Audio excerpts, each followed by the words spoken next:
On my wrist is the Rolex Explorer 39, and I think it's the best model of Explorer that Rolex has ever made. Here's why. So, the Rolex Explorer 39mm, that is the reference number 214270, and Rolex started making this version of the watch in 2010. It comes with the 3132 superlative chronometer movement. Of course, Rolex's superlative chronometer has the normal COSC standards, but then it goes above that and reaches a 0 to -2 seconds or 0 to +2 seconds range there, which is very, very accurate. And I do think that this is the best version of the Explorer. Of course, it has some stiff competition. You have the older 36mm, which is kind of like the gold standard. A lot of people really like those.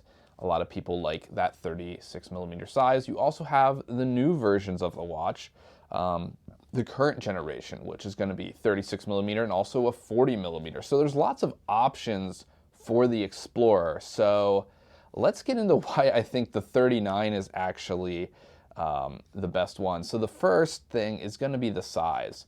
I have a 7-inch wrist, and for me, 36mm is too small for a sports watch.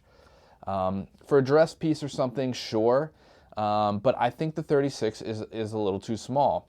I normally like, 40 up to 42 for a sports piece. Now, often they're going to have dive bezels, stuff like that, and this doesn't.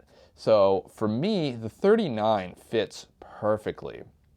I did try on a 36. I tried on a 40. The 36 was definitely too small, and the 40 was okay, but how the case is shaped, it's just a little bit different than the 39, and I just think the overall dimensions, the bracelet, and everything fits better in the 39 case shape.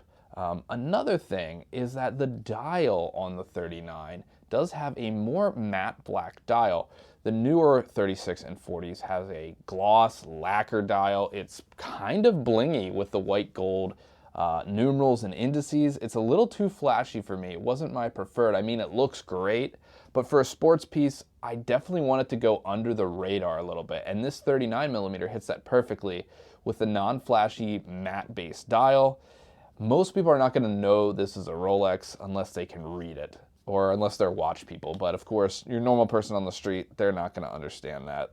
Another great thing about this watch is that 3132 movement.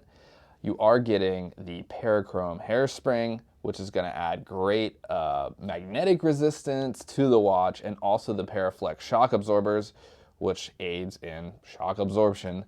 And I think that's just a really big benefit for a sports watch. The older models did not have those, so they are going to be more susceptible to the movement getting magnetized. Now, you can buy stuff on Amazon to kind of clear up the magnetization. You don't always have to send it off to, Rolex or something like that, but it's just something you have to be aware of with these older models. And of course, the shock absorbers is just great if you do want to, go swimming with this. It has 100 meters of water resistance, or if you, want to play golf with it or something like that, it can definitely handle it. So those things in the movement are definitely a big upgrade.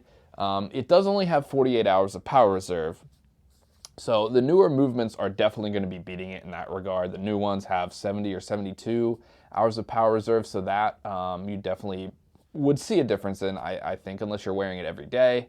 Of course, the new ones have upgraded hairsprings and upgraded shock absorbers past this movement, but I think in a real world scenario, you're not going to notice those differences as much. I think the only thing you might notice would be the power reserve. So you're definitely getting a huge upgrade in the movement with this model from the older model 36mm. You're also getting a much, much better bracelet. You're getting a full solid end leg oyster bracelet with the new oyster lock clasp, which is just amazing. I mean, I really do believe Rolex has the best bracelet, best clasp out there. And although the newer models also have this, it definitely is a big advantage over the maybe cheaper, older model 36mm. Now, one thing to mention on the 39, there are kind of two versions of it. So it came out in 2010, the Mark I, people call that. And then in 2016, I believe, they came out with the Mark II, which gave you longer hands And then it also put lume in the numerals. So this does have the chroma light lume, and the numerals on the Mark I were just solid white gold, which I'm not a fan of, especially not for a sports watch. I want lume on every indice because you're going to need to be able to see it in the dark if you're doing any activities. So that was a really nice advantage over the Mark I. So definitely, if you are in the market, I would recommend the Mark II, 2016 and newer. And then they stopped manufacturing in 2021. That's when the the new 36 millimeter came out. Another big advantage is price. You know, you still cannot walk into an AD and get a new 40 or even a 36 millimeter. You're not going to be able to walk in and just grab one.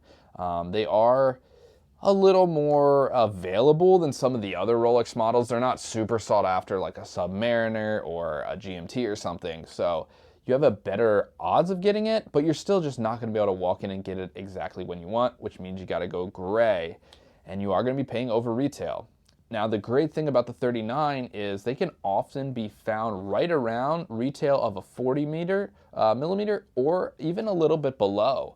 So if you're into like the bigger case size, the 39 is going to really hit a sweet spot. Like I said, you're getting a great movement. You're just going to lose out on a little bit of power reserve, and you're going to be able to get this for a cheaper price. Plus, the dial is better. I mean, I think it's way better having seen the flashy, in-your-face lacquer dial. I think most people probably don't want that. If you want the flashy, you're probably going to go with a day date or maybe a fluted date just or something like that. So overall, those are the reasons why I do think this 39 millimeter MK2 Rolex Explorer is the best Explorer that you can get your hands on now, and it's the best one that Rolex has made.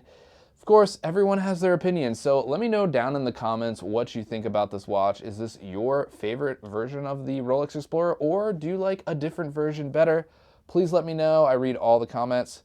Give me a like and a subscribe if you enjoyed the video. Follow me on Instagram if you want to see some more pictures of watches in my collection. Thanks so much for watching, and I'll catch you in the next one.